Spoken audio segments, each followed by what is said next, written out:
Problema ko ngayon kung paano ko ayusin ang aking Android phone. Hiniram lang ng anak ko. Nagkaganito na ang kulay kung ano-anong pinipindot. Hello guys, welcome to my channel.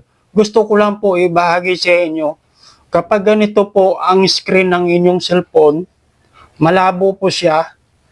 Kahit manood po kayo ng video at mga profile nyo sa picture, huwag po tayo maniwala na nasira ang LCD.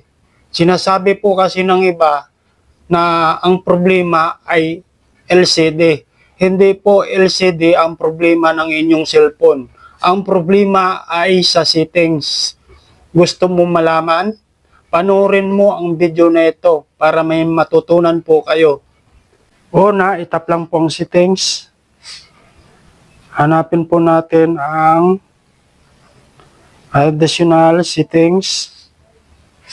Kahit ano pong Android phone ay mayroon pong settings po yan.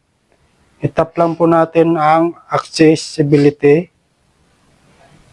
Hanapin po natin ang color inversion.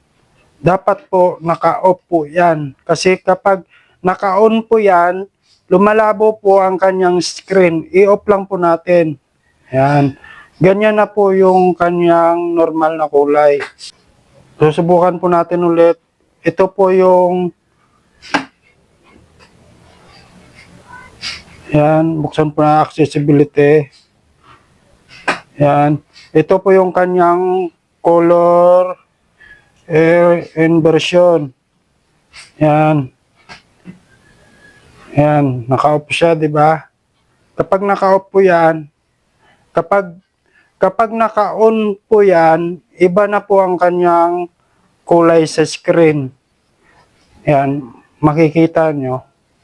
Okay guys, maraming salamat po sa inyong panonood. Hanggang sa muli po. Bye-bye.